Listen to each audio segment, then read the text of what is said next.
আসসালামু আলাইকুম। লরেন নামের এই ঘৃণ্য মহিলাটি নিজের মেয়ের মৃত লাশ শয়তানকে খাইয়ে দেয়, এমনকি নিজের বাড়িতে সে শয়তানকে পালতে থাকে, কারণ সে এমন কিছু হাসিল করতে চায় যা দেখলে তোমাদের ভয়ে হাড় শিউরে উঠবে। মুভিটা সদ্যই রিলিজ হয়েছে, তো চলো বেশি কথা না বলে মুভির গল্পে যাওয়া যাক। শুরু করার আগেই তোমরা আমার চ্যানেলটাকে সাবস্ক্রাইব করে ভিডিওতে অল বাটন প্রেস করে রেখো, আর ভিডিওটা ভালো লাগলে একটা লাইক করে দিও। মুভির শুরুতেই আমরা একটা সার্কেলের মধ্যে একটা মহিলাকে দেখতে পাই যে কিছু একটা রিচুয়াল সম্পূর্ণ করছিল। অন্যদিকে একজন ভিডিও শ্যুট করছিল একজন অদ্ভুত মহিলার, আর একটা শয়তানকে দেখানো হয় যার মাথার মধ্যে কিছু একটা রিচুয়াল করা হচ্ছিল, যা আমরা মুভির লাস্টে জানতে পারবো। তারপর আমাদের পাইপার নামের একজন মেয়েকে দেখানো হয়। পাইপারের ভাইয়ের নাম হচ্ছে অ্যান্ডি। পাইপার আসলে চোখে দেখতে পায় না, হালকা ঝাপসা কিছু দেখে, কিন্তু মানুষের চেহারা দেখতে পায় না। অন্যদিকে অ্যান্ডি, যার 3 মাস বাকি আছে 18 বছর হতে। অ্যান্ডি হচ্ছে পাইপারের স্ট্রেপ ব্রাদার, মানে তাদের বাবা একজন কিন্তু মা আলাদা আলাদা। তাদের দুইজনের বাবা একটা অ্যাক্সিডেন্টে মারা গিয়েছিল, যার পর থেকে তারা দুইজন অনাথ হয়ে পড়ে। আর ব্যান্ডি নামের একজন তাদের দুইজনকে অনাথ আশ্রমে থাকতে দেয়। সেখানে লরেন নামের একটি মহিলা পাইপারকে দত্তক নিতে চায়, কিন্তু সে অ্যান্ডিকে দত্তক নিতে চায় না। অ্যান্ডি এখানে ব্যান্ডিকে বলে তার মাত্র 3 মাস রয়েছে 18 বছর হতে, তারপর সে পাইপারের দায়িত্ব নিজেই নিয়ে নেবে। এখন শুধুমাত্র 3 মাসের জন্য সে লরেনের বাড়িতে থাকতে চায়। ব্যান্ডি তখন রাজি হয়ে যায় লরেনের সাথে কথা বলার জন্য। পরের দিন দেখা যায় জঙ্গলের ভিতরে একটা শুনশান বাড়িতে পাইপার আর অ্যান্ডি চলে এসেছে। আসলে এটাই হচ্ছে লরেনের বাড়ি। লরেন পাইপারকে দেখে অনেক বেশি খুশি হয়, তার সাথে খুশি মনে কথা বলতে থাকে, কিন্তু অ্যান্ডিকে দেখে সে একদমই খুশি হয় না। এমনকি অ্যান্ডির নামটাও সে ভুলে গিয়েছিল। অ্যান্ডি বিষয়টা দেখে অনেক বেশি অবাক হয়, কারণ লরেন ব্যান্ডির ওই অনাথ আশ্রমে কাজ করত, আর তারা আগে থেকেই পরিচিত।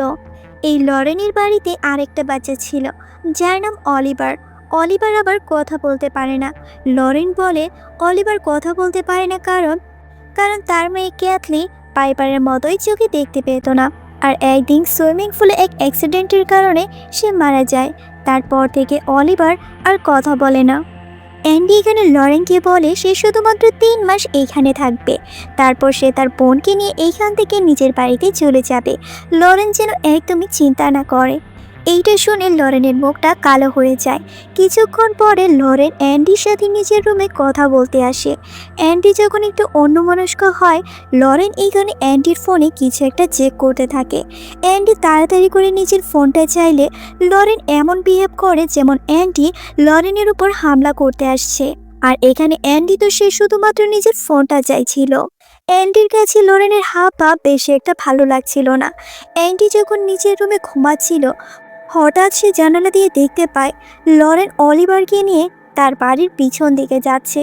কিন্তু সে যেহেতু এখানে নতুন, তাই বিষয়টা নিয়ে সে এতটা মাথা ঘামায় না। পরের দিন সকাল হতেই অ্যান্ডির ঘুম ভাঙলে সে দেখতে পায় সে বিছানায় প্রস্রাব করে দিয়েছে, যেটা তার জন্য খুবই এম্বারাসিং ছিল, কারণ কিছুদিন পরেই তার 18 বছর পূরণ হতে চলেছে। সে কি করে এমন একটা কাজ করতে পারে? আর এখানে তার বাথরুমে যেতেও ভয় লাগতো, কারণ তার বাবা বাথরুমের মধ্যে এক অ্যাক্সিডেন্টে মারা গিয়েছিল। সে ওই ট্রমা থেকে এখনও পর্যন্ত বের হতে পারেনি, আর এখনও পর্যন্ত তার বাবার লাশের শেষ কাজ সম্পূর্ণ হয়নি। এই দিনই ছিল তার বাবার শেষ কাজ। তারা সবাই ওখানে যায়। অ্যান্ডি নিজের বাবার চেহারা দেখতেও ভয় পাচ্ছিল, কারণ সে তো দুর্ঘটনায় মারা গিয়েছে। লরি এখানে অ্যান্ডিকে বোঝায়, তুমি শেষবারের মতো নিজের বাবার চেহারা দেখে এসো আর তাকে গুড বাই কিস করো। পাইপার এখানে অ্যান্ডিকে বলে, তুমি ঠিক আছো? অ্যান্ডি বলে, আমি একদম ঠিক আছি। অন্যদিকে লরেন, যে কিনা অ্যান্ডির বাবার মাথার চুল কিছুটা অংশ কেটে নিয়েছিল, তারপর অ্যান্ডি এসে নিজের বাবার লাশ দেখে আর তাকে গুড বাই কিসও করে। লরেনও এখানে অ্যান্ডির বাবার লাশ দেখে তাকে কিস করে। অন্যদিকে বাড়িতে অলিভার একলা ছিল, আর তার ব্যবহার একটু অন্যরকম। সে গ্লাসের মধ্যে জোরে জোরে হাত থাপড়াতে থাকে। হাতের কিছু অংশ কেটে রক্ত পড়তে থাকে, কিন্তু সে এটাকে পাত্তা না দিয়ে বাড়ির পেছনে একটা রুমের কাছে গিয়ে দরজা ভাঙার চেষ্টা করে। অলিভার এখানে কী জন্য এইরকম ব্যবহার করছে সেটা আমরা সামনেই জানতে পারবো। তারপর রাতে লরেন তারা সবাই বাসায় ফিরে আসে। লরেন এখানে তাদেরকে ড্রিঙ্ক করতে বলে আর তাদেরকে কিছুটা বোঝানোর চেষ্টা করে যে তোমরা এখন বড় হচ্ছ। তারা ড্রিঙ্ক করতে করতে অ্যান্ডি আর লরি নিজেদের গোপন কথা শেয়ার করতে থাকে। লরি বলে তার মেয়ের ক্যাথলির মৃত্যু সে এখনো পর্যন্ত মেনে নিতে পারেনি। সে একবার চায় তার মেয়ে যেন তাকে মা বলে ডাক দেয়। মা ডাক শোনার জন্য সে সব কিছু করতে পারবে। অন্যদিকে অ্যান্ডি বলে তার বাবা তার সাথে ভালো ব্যবহার করতো না, ওয়াশরুমে নিয়ে গিয়ে শাওয়ার অন করে তাকে মারতো যাতে বাইরের কেউ শব্দ শুনতে না পায়।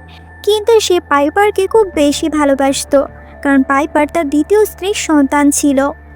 ওই রাতেই যখন অ্যান্ডি ঘুমিয়ে পড়ে, দেখা যায় লরি একটা মগের মধ্যে প্রস্রাব করে সেটা অ্যান্ডির বডিতে ছড়িয়ে দেয়। আসলে অ্যান্ডি ওই রাতে নিজের বিছনা ভিজায়নি। লরি এইসব পরিকল্পনা করে অ্যান্ডির সাথে করছিল, কারণ সে চাচ্ছিল অনাথ আশ্রমে অ্যান্ডির নামে অভিযোগ করতে, যাতে অ্যান্ডির 18 বছর হলে সে যাতে পাইপারকে এইখান থেকে নিতে না পারে। সে অনাথ আশ্রমে জানাবে অ্যান্ডি তো নিজের দায়িত্বই নিতে পারে না, সে এখনো পর্যন্ত বিছনায় কাজ সারে। অ্যান্ডি রুম থেকে বের হলেই অলিভারকে দেখতে পায়। অলিভারের হাব ভাব বেশি একটা ভালো লাগছিল না। অ্যান্ডি অলিভারকে গোসল করাতে করাতে বলে তোমাকে আর বেশি দিন দেরি করতে হবে না, কিছুদিনের মধ্যেই তুমি ওই জিনিসটা খেতে পারবে। লরেন এখানে কি খাওয়ার কথা বলছে তা আমরা বুঝতে পারি না, কিন্তু আয়নার দিকে তাকালে আমরা দেখতে পাই এইখানে একটি মনস্টার বসে আছে। মানে অলিভার কোনো মানুষ নয়, সে একটি মনস্টার ছিল। পরের দিন সকাল হতেই লরেন অ্যান্ডির কাছে যায় তার কাপড়গুলো ধুয়ে দেওয়ার জন্য, আর সে পাইপারের সামনে অ্যান্ডি সম্পর্কে এমন কিছু কথা বলতে থাকে যাতে অ্যান্ডি পাইপারের সামনে লজ্জায় পড়ে যায়। তারপর লরেন পাইপারকে নিয়ে বাইরে যায়। অ্যান্ডি বাসায় ছিল অলিভারের সাথে। অ্যান্ডি যেহেতু ওয়াশরুমে যেতে ভয় পেত, তাই সে বাইরে গোসল করে।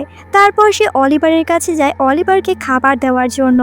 অলিভারকে সে একটা তরমুজ খেতে দেয়, কিন্তু অলিভার ওখানে থেকে একটি চাকু নিয়ে খেতে শুরু করে। তার মুখ থেকে টপ টপ করে রক্ত পড়ছিল। অ্যান্ডি তাড়াতাড়ি করে অলিভারকে হসপিটালে নিয়ে যাওয়ার জন্য তড়িঘড়ি করে বের হয়, কিন্তু আমরা দেখতে পাই তার বাড়ির চারপাশেই রয়েছে সাদা একটি সার্কেল। ওই সার্কেলের কাছে অলিভার যেতেই তার শরীর অদ্ভুত সব কাণ্ড করতে থাকে। অ্যান্ডি কিছুতেই অলিভারকে ওই সার্কেল থেকে বাইরে নিতে পারে না।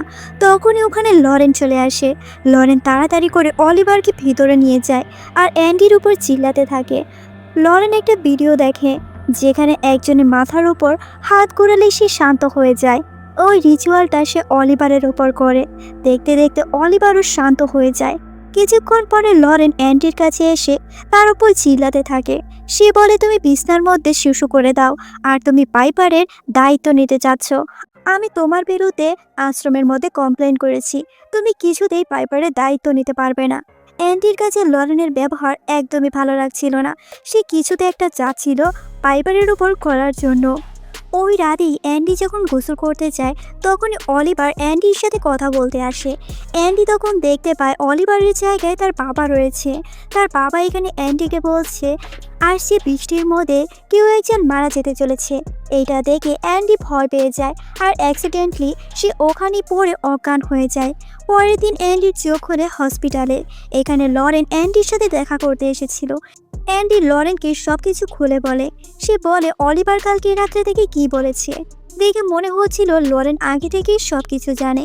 সে এখানে অ্যান্ডিকে বলে আরে তুমি ভুল দেখেছো, এমন কিছুই হবে না। লরেন তারপর বাড়িতে চলে আসে। দেখা যায় বৃষ্টি নেমেছে। লরেন এখানে পাইপারকে নিয়ে বাইরে বৃষ্টিতে ভিজে অনেক বেশি মজা করে। তারপর পাইপারকে নিজের মেয়ের কেতলি ড্রেস পরতে দেয়। লরেন এখানে পাইপারকে বলে তুমি আমার সাথে সারা জীবন থেকে যাও। পাইপার বলে একদমই না, আমার ভাইয়ের কিছুদিনের মধ্যেই 18 বছর হয়ে যাবে, তারপর আমরা আমাদের নিজেদের বাড়িতে আবারও শিফট হয়ে যাব। যেটা শুনে লরেনের মুখটা কালো হয়ে যায়। সে পাইপারকে বলে চলো আমি তোমাকে একটা জিনিস দেখাচ্ছি। তারপর সে চলে যায় বাড়ির পিছনে ওই শুনশান রুমটায়, যেখানে বারবার অলিভার যাচ্ছিল। সে ওই রুমে থাকা একটি ফ্রিজ ওপেন করে, যেখানে কিনা ক্যাথলির লাশ ছিল। মানে লরেন এখনো পর্যন্ত নিজের মেয়ের লাশটাকে সংরক্ষণ করে রেখেছিল। লরেন এখানে পাইপারকে বলে, তুমি এটা টাচ করো। পাইপার টাচ করে ফিল করে এটা তো কোনো একটা মাংসের টুকরো, কিন্তু সে তো দেখতে পায় না, তাই সে বুঝতে পারে না এটা কি। পরের দিন অ্যান্ডি নিজের বাড়িতে ফেরে, আর সে এক রুমে গিয়ে এক্সারসাইজ করতে থাকে, যেটা আবার লরেন খুব ভালোভাবে নোটিস করছিল। সে করে কি, অ্যান্ডির সাপ্লিমেন্টের মধ্যে কিছু একটা মিশিয়ে দেয়, যার কারণে অ্যান্ডির ছোট ছোট বিষয়ের মধ্যেও রাগ চলে আসছিল। ওই রাতেই লরেন অ্যান্ডির পারফিউম মেখে সে চলে যায় পাইপারের রুমে। পাইপার তখন ঘুমাচ্ছিল। সে পাইপারকে জোরে একটা খুশি মেরে ওখান থেকে চলে আসে। পাইপার তো ব্যথায় চিল্লিয়ে ওঠে, কিন্তু সে উঠে কাউকে তো দেখতে পায় না, কিন্তু স্মেল সঙ্গে বুঝতে পারে এটা হয়তো অ্যান্ডির কাজ। পাইপার তখন রেগে অ্যান্ডির কাছে যায়। লরেনও তখন ওখানে চলে আসে। সে অ্যান্ডির উপর চিল্লাতে থাকে, আর অ্যান্ডির উপর সমস্ত দোষ দিয়ে দেয় যে সে তার বোনকে মারতে চাইছে। লরেন এখানে বলে অ্যান্ডির বাবা তাকে মারতো, সে হয়তো এখন নিজের বোনকে মারতে চাইছে তার বাবার মতো। পাইপার তো এখানে শকড হয় যে অ্যান্ডিকে তার বাবা মারতো। আর একটা সময়ের জন্য পাইপারেরও মনে হচ্ছিল অ্যান্ডি হয়তো সব কিছু করছে তাকে মারার জন্য, কারণ লরেন পাইপারের সামনে সব কিছু এমনভাবে উপস্থাপন করছিল। অ্যান্ডি এখানে বারবার বোঝানোর চেষ্টা করে সে তার বোনকে কিছুতেই মারতে পারে না, কিন্তু তারা বুঝতেই চায় না। কিছুক্ষণ পরে অ্যান্ডি রেগে টেগে ওখান থেকে বের হয়ে আসে। এখানে আমরা লরেনের উদ্দেশ্য তেমন একটা বুঝতে পারি না। এখন তোমাদের আমি এই লরেনের উদ্দেশ্যটা বলছি। আসলে লরেন চাচ্ছে নিজের মেয়েকে আবারও জীবিত করতে, তাই সে তার মেয়ের লাশটা এখনো পর্যন্ত ফ্রিজ আপ করে রেখেছে। সে চাইছে তার মেয়ের কেথলির আত্মা পাইপারের দেহে ট্রান্সফার করতে, তাই সে একটা শয়তানকে নিজের বাড়িতে রেখেছে, যেটা আর কেউ না, অলিভার।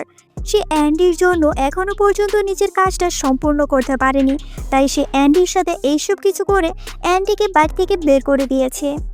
অ্যান্ডি তারপর লরেনের নামে অভিযোগ করার জন্য পুলিশ স্টেশনে চলে যায়, কিন্তু সেখানে গিয়ে তো সে অন্য কিছু দেখতে পায়, কারণ ওখানে মিসিং রিপোর্টে অলিভারের ছবি লাগানো ছিল, কিন্তু অলিভারের নাম অন্য আরেকটা ছিল। সে তখন বুঝতে পারে অলিভারকে লরেন হয়তো কিডন্যাপ করে নিয়ে এসেছে আর তার শরীরে শয়তানকে ঢুকিয়ে দিয়েছে। সে তখন চলে যায় অনাথ আশ্রমে ওই মহিলার কাছে, তাকে সব কিছু খুলে বলে, কিন্তু বেন্টি এখানে অ্যান্টির কথা একদমই বিশ্বাস করতে চায় না, কারণ লরেন আগেই অ্যান্টির নামে অনেক অভিযোগ করে রেখেছিল তার কাছে। সে বলে, তুমি তো পাগল, তুমি তোমার বোনকে মারতে চাইছো, তাহলে আমি তোমার কথা কি করে বিশ্বাস করব? অ্যান্টি বলে, একবারের জন্য আপনি আমার কথা বিশ্বাস করুন, আমি আমার বোনকে 8 বছরে থাকতে একবার একটা চর মেরেছিলাম, তারপর থেকে আমি প্রমিস করেছি আমি কখনোই তার উপর হাত তুলব না। এবার ব্যান্টিরও বিশ্বাস হতে থাকে তার কথা। সে সিদ্ধান্ত নেয় সে যাবে লরেনের বাড়িতে। এইদিকে আমরা লরেনকে দেখি, সে অ্যান্টির বোনকে এক জায়গায় নামিয়ে দিয়ে বাড়িতে আসে। অলিভার এইদিকে ক্ষুব্ধ হয়ে বাড়ির সব কিছু খেতে শুরু করেছিল, কারণ সে আর নিজেকে কন্ট্রোল করতে পারছিল না।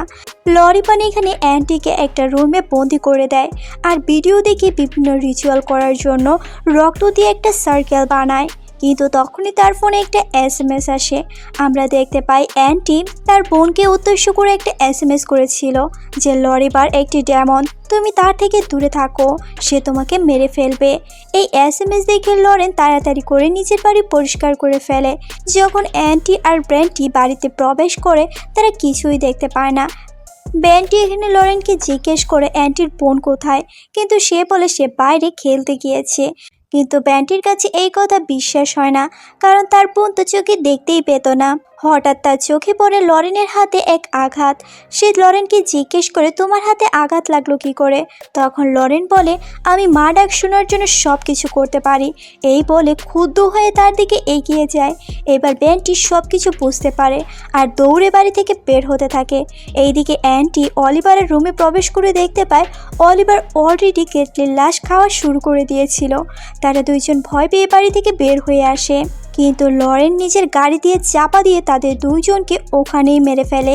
তারপর সে পাইপারকে বাড়ি নিয়ে আসে পাইপারের কাছে, আর পাইপারের সামনে অলিভার যায়। সে অলিভারের মুখ টাচ করলে তার কাছে অন্যরকম লাগে। সে তার ভাইয়ের কথা বারবার জিজ্ঞেস করছিল, কিন্তু লরেন বলে এটাই তোমার ভাই। কিন্তু সে অলিভারের মুখ টাচ করে বুঝতে পারে এটা তার ভাই নয়। সে ভয় পেয়ে নিজেকে একটা বাথরুমের মধ্যে আটকে নেয়, আর তখনই সে দেখতে পায় তার ভাইয়ের লাশ তো রয়েছে ওই বাথরুমের মধ্যে।